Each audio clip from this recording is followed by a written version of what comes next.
Bonjour, bienvenue sur Reviews. Il est 20h. Mais vous croyez que c'est oui ou non, maman, pourrait travailler ici? Mon chéri, je ne sais pas lire dans l'avenir. Oh, dommage. Je peux faire ça. Voilà. Bonjour, je m'appelle Maurice, j'ai 17 ans, je suis autiste, j'adore la radio, j'en fais et j'écoute. Voilà, on a eu une dédicace par Cédric Chouchou, une dédicace à tous ceux qui souffrent du Covid-19 en ce moment. Bonne journée à vous. Ça fait quand même des années qu'il me dit qu'il veut travailler à la RTBF. Enfin, je crois que c'est depuis qu'il a 8 ans. C'est venu avec la marionnette Blabla, en fait. Il avait vu une fois la télévision, il nous a fait une crise, il est parti sans courir dans le jardin, pleurer pendant 2 heures, on n'a pas compris. Il en faisait des cauchemars et puis il me répétait Blabla est mort, Blabla est mort. Donc j'ai contacté la RTBF, ils sont venus à la maison avec la marionnette, lui montrer que c'était bien une marionnette, qu'il n'était pas mort et que c'était une marionnette et donc un objet. Ouais, Maurice. C'est parti, Depuis, ils étaient venus avec une voiture de la RTBF, donc il a vu, donc là depuis il est parti sur la RTBF. Voilà, non, les autistes ont des centres d'intérêt restreints, c'est ce qu'on dit. Donc pour Emery, c'est tout ce qui est médias en fait en général, donc télévision, radio, avec comme principal la RTBF. Ce matin, on est là avec vous évidemment jusqu'à 9h avec un grand plaisir d'accueillir moi Emery, qui est là, passionné de radio. Eh oui. Et ça me fait plaisir que tu sois là ce matin accompagné de ta maman Dorothée quand même qui est là aussi. Bonjour. Bonjour. Je t'aime, maman. Oh, c'est trop chou. L'autisme est un trouble neurodéveloppemental d'origine génétique. Donc c'est un handicap mental, pas de maladie. Et alors il y a une altération de la communication verbale et non verbale, une altération au niveau de l'imagination et la personne développe des centres d'intérêt restreints et ou répétitifs. Et alors des difficultés dans les interactions sociales. Comprendre les codes sociaux, garder une soutenance visuelle, enfin voilà, comprendre les émotions de l'autre, pouvoir les interpréter. Ils sont très égocentriques en fait.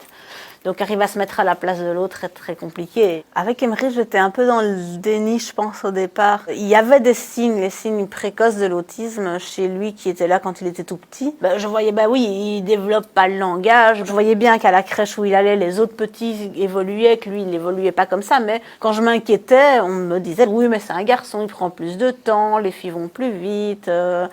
Chaque enfant a son propre rythme, il ne faut pas vous inquiéter. Première fois qu'on a posé le mot autisme sur lui, c'était un neuropédiatre. Il a pris son dictaphone, il a fait « Je reçois aujourd'hui le petit Emery, il papillonne d'un côté à l'autre de la pièce, je préconise un diagnostic en autisme. » Et c'est comme ça qu'il nous l'a annoncé. Donc, enfin voilà, donc nous on était là, moi et son papa avec Emery, on est sortis de là, on a dit au revoir monsieur, on est allé dans le parking et je me rappelle très bien, on a éclaté de rire, on l'a pris pour un cinglé. Et donc j'ai pris rendez-vous quand même au centre que le neuropédiatre avait donné. Mais premier rendez-vous, je vais avec Emery qui avait peut-être 2 ans et demi. Et là, je vois une psychologue qui me reçoit. Puis moi, j'expliquais un peu toutes mes inquiétudes. Et à un moment donné, Emery se prend une feuille et un crayon et il griffonne comme ça sur la feuille. Et puis la psychologue me dit « Mais il n'est pas autiste, vous voyez bien, les autistes ne font pas ça. Si vous voulez aider votre fils, je crois que la meilleure façon, c'est de commencer à vous soigner vous, elle m'a dit. Que j'aille suivre moi une psychothérapie pour voir où était le problème que j'avais dans la relation entre moi et mon fils. » Quelques semaines après, Emery s'est rentré à l'école maternelle. Le jour de la rentrée était une vraie catastrophe. Trop de monde, trop de bruit de nouveaux locaux. Enfin voilà. En fait, il a fait une crise monumentale. Il s'est jeté dans tous les sens. Il a commencé à arracher tous les panneaux qu'il y avait sur les murs. Je crois que ce jour-là, j'ai vraiment vu l'autiste, en fait. Donc j'ai téléphoné à une association de parents d'enfants autistes. Et puis c'est elle qui m'a dit « Mais non, le centre de référence où vous êtes allé, il ne faut pas y aller, ça ne va pas. Vous n'êtes absolument pas fautive. Allez plutôt dans un autre centre de référence qui se trouve à Mons. » Là, ça a pris en tout 4 mois de temps de test. Et alors, on a eu la remise des conclusions. Et là, on m'a dit « Oui, il est autiste. »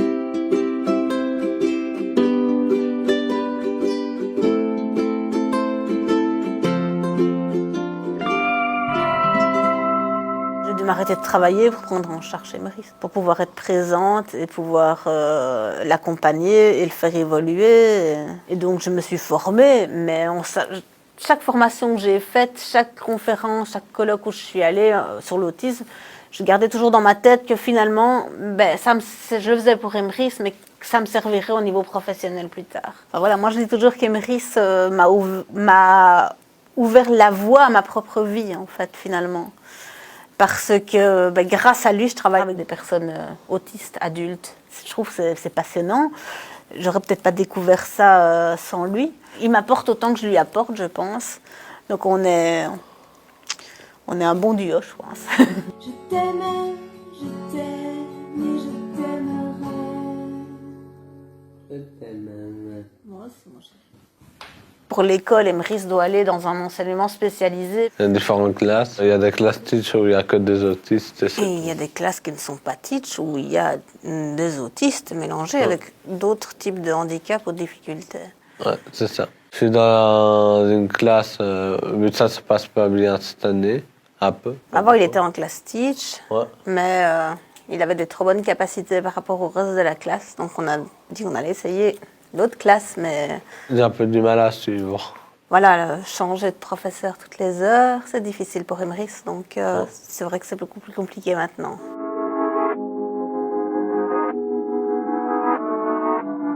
Oh oui. En tant qu'autiste, il est très accroché à ses habitudes, ses rituels et tout ce qu'il avait l'habitude de faire et qu'il apprécie particulièrement tombait au fur et à mesure à l'eau. Donc du coup, il adorait, il avait un abonnement à Walibi, il allait régulièrement à Walibi, qui est un parc d'attractions. Il y allait même tout seul, il était très autonome. Et puis là, d'un coup, du jour au lendemain, fini, Walibi est fermé. Donc à chaque fois, il était suspendu aux informations, quand est-ce que ça va rouvrir, et puis il y a des possibilités, puis on se rétracte. Le manque de dates et de repères qui soient clairs, nets. Lui, il avait un peu plus de mal à comprendre ça, donc ça provoquait beaucoup de frustration. En tant qu'autiste, il peut être intolérant à la frustration, ce qui fait que on avait des petites crises, des crises de nerfs. Donc les crises, en fait, sont des crises de surcharge. Ça veut dire qu'à un moment donné, une série d'événements qui vont arriver petit à petit, qui vont remplir la coupe. Puis à un moment donné, il va se passer un petit truc qui va être vraiment insignifiant, qui va être l'élément déclencheur en fait de la crise. Ça veut dire, il aura déjà eu plein de frustrations. Par exemple, Walibi a fermé, l'école a fermé, tous ces rituels sont chamboulés. Et puis tout d'un coup, il va se cogner le pied dans la chaise. Le pied dans la chaise, ça va être la goutte de trop. Donc ça va exploser. Il va prendre la chaise, il va la balancer dans la fenêtre, et puis il va commencer, j'en ai marre, et puis alors il va avoir un discours complètement incohérent. Et le chien me regarde, et les poissons, il faut qu'ils arrêtent de me regarder, et vous m'embêtez tous. Ils sont pas possibles de les raisonner, en fait, c'est juste impossible. Donc au départ, c'est très physique finalement, parce qu'il casse tout, il peut se blesser les autres. Et donc on doit le contenir. Généralement, c'est son papa qui est là, heureusement, jusqu'à présent, parce que moi, j'ai plus la force, il est plus grand que moi. Mais donc il faut le contenir, ça dure quelques minutes, jusqu'à ce qu'il arrive à redescendre, et alors à ce moment-là, il retombe, et alors on peut revenir par la suite. Voilà qu'est-ce qui s'est passé, et puis il est capable à ce moment-là d'expliquer. Enfin voilà, maintenant il est à l'école, il peut y rester jusqu'à 21 ans. La crainte, c'est l'après, qu'est-ce qu'on va faire? Les services résidentiels, quels qu'ils soient, que ce soit pour vraiment les personnes de grande dépendance, où il y a vraiment institution, etc., au logement supervisé, il n'y a pas assez de place.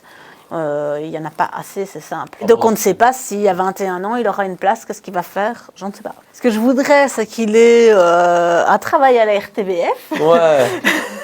avec un service de logement supervisé, donc qui soit en appartement, peut-être avec à Bruxelles, Ouais. avec pas très loin de la RTBF, comme ça il pourrait aller à pied, par exemple, ou en transport en commun. Tu crois que ça peut se réaliser? C'est ce que j'espère, mon chéri. J'aimerais bien travailler, ça m'énerve. J'ai l'impression que ça va être compliqué ou non, je sais pas comment ça va être. J'ai peur, on me dit non, t'acceptes pas. En fait, tu as peur que avec ton handicap, on ne t'accepte pas parce que tu n'auras pas pu suivre les mêmes études que n'importe quel autre journaliste ou quelque chose comme ça. Voilà. Par rapport aux gens qui regardent cette vidéo, moi, ce que j'aurais envie de dire, c'est que premièrement, quand vous voyez des petits enfants qui sont dans la rue, qui font des crises, qui se jettent partout en hurlant, et les parents qui se démènent, ne jugez pas. Ils ne sont pas nécessairement mal élevés. Ils sont peut-être tout simplement autistes. En tout cas, pour Emrys, quand il était tout petit, j'ai eu des remarques extrêmement méchantes de gens qui passaient, de dames qui me disaient qu'une bonne claque et que ça irait mieux. Enfin voilà, des gens comme ça. Ou bien enceinte de ma fille, une dame qui m'a dit « vous osez encore en faire un deuxième ?» Enfin voilà, donc ne jugez pas, premièrement. vous savez pas ce qui se passe, vous connaissez pas l'histoire de l'enfant, parfois vous pensez savoir, mais en fait non. Et c'est extrêmement frustrant pour une maman de devoir hurler il est pas mal élevé, il est autiste. Il y en a même des mamans qui font des t-shirts avec carrément écrit ça dessus, comme ça on les laisse tranquilles, donc c'est quelque chose qui est récurrent. Donc je dirais pour un jeune enfant, c'est peut-être le plus dur à supporter. Après on s'y fait au regard des gens et on remarque. Il ne faut pas avoir peur d'aborder le sujet, c'est pas tabou pour les parents, c'est rare. Donc en tout cas, j'en connais pas personnellement qui refusent de parler d'autisme de leur enfant, que du contraire. Donc, intéressez-vous au sujet et vous allez voir que les parents ont énormément de choses à partager au sujet de leur enfant. C'est pas du tout tabou en fait.